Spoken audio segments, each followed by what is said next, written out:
very excited to be here. I'm very excited to be talking to all you guys. I want to warmly welcome you. New faces and I wouldn't say old faces, but familiar faces, friendly faces, people I know, people I don't know, and it's just really great to have you. Our goal, our intent, our desire is that you walk away from this conversation better, more connected, more fulfilled, more energized, more positive, more hopeful than when you walked in. These are intense times, no? Intense times, yes? How do you end that sentence? No? Question mark. Yes? Question mark. These are really intense times, so I'm really glad you're here. Anybody had a couple weird days? Anybody? A couple weird days? There's actually something called, I was just talking to a psychologist friend of mine. First it was pre-election stress syndrome, and now it's post-election stress syndrome. So we're just glad you're here. Glad you're here. Because as we'll go over tonight, at any moment in time, we always have choice. At every moment in time, we have choice. Choice to choose what we think, what we feel, what we believe, how we act, or who we are. And nobody determines that except you. And the only person who should ever have that power is the divine. You and the divine. You and whatever you consider that higher power to be. That's the only place your power should ever go. But as for the rest, everything's an inside job. And I don't mean that to displace the importance of action, of social justice, of speaking one's truth with regard to politics, whatever that may be. But it just means that activists and people who are really powerful change agents are very inspired and very connected, and they know where their joy comes from. And no one has the capacity to take their joy or to take their smile. And that's the truth. If you look at all the most powerful people who made the most deep tracks in human history, all of them shared a singular ethos, which was that love was the most powerful force of all. Whether it's Gandhi to Martin Luther King to Jesus, many, many others, all of them shared the same ethos that love is the most powerful force in the entire universe. So, do not be perturbed, my friends, or celebrate your ass off, whatever your game is right now. Okay, so let's dive in. I have a lot that I want to cover, and to keep me on track, we have PowerPoint slides. As people who've studied with me for years know that tangential, hopefully somewhat enlightened cul-de-sacs I can get off on. So I want to keep it really clear because I really want you guys to get amazing information that can really change your life.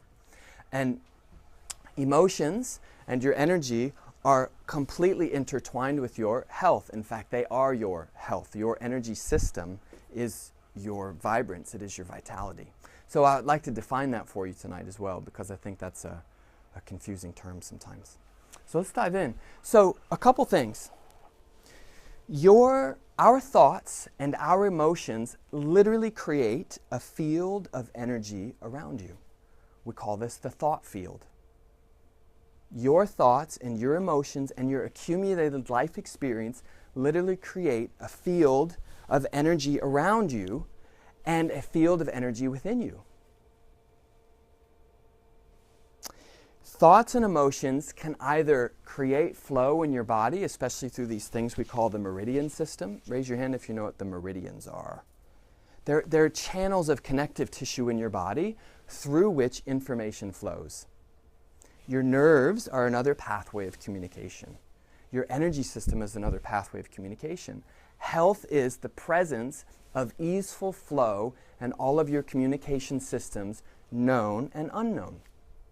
That's my definition of health. Health exists, health arises, vibrance exists, vitality arises when there's easeful flow in all of your communication systems.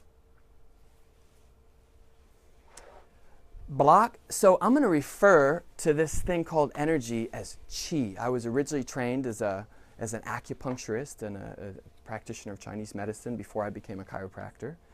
And before that, I had studied martial arts for many years. So I've been working with this thing called chi for a long time. And chi, to me, is just the life force of each person. It's the vitality and presence. And you know when you're around people that have a lot of it, and it feels really good, and you don't know why when you're around them, it just feels really good. And you know when people, they come on the TV screen, or you meet them in person, and you crumple, or you tighten, or you feel tired. We all have this chi, we all have this energy flowing, and the more you have and the more easeful it flows, the better you are.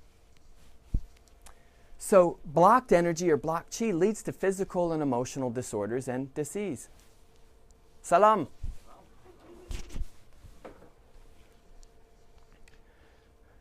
I mean, no disrespect to anyone, but I guess I better be careful if I use that word, if I say salam to my friends from around the world, now that we have a new president.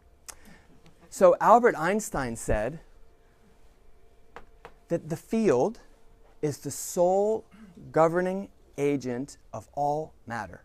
I'll say that again. It's Albert Einstein, fairly intelligent fellow. It's the grandfather of quantum physics, and turned the whole world on its head with his simple equation, E equals mc squared. Energy equals mass at the speed of light. Everything is energy. And he said then that everything is determined by the field of energy around it. And so everything arises out of this field of energy. Just like a wave arises from an ocean, you arise from a field of energy. And you're not a separate entity of energy.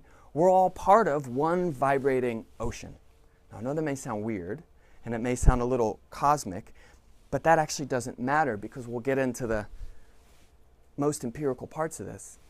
But the field is the sole governing agent of matter. And this is important for our conversation.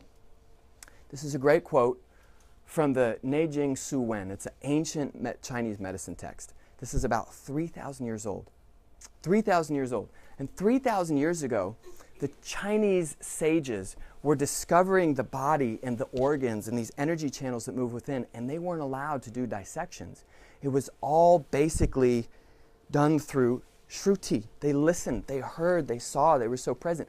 And they've documented the most incredible system of health that we know of, that's actually pretty accurate. And now that we go back to it, we start to understand with more clarity certain neurological diseases like Parkinson's. We understand cancer better, which I'll get into. But here's what it says. In peaceful calm, void and emptiness, the authentic chi flows easily. Essences and spirits are kept within. How could illness arise? Isn't that lovely? In peaceful calm. In peaceful calm. Does the world feel peaceful and calm now? Do you feel peaceful and calm? Peaceful and calm is the requisite beginning point of everything.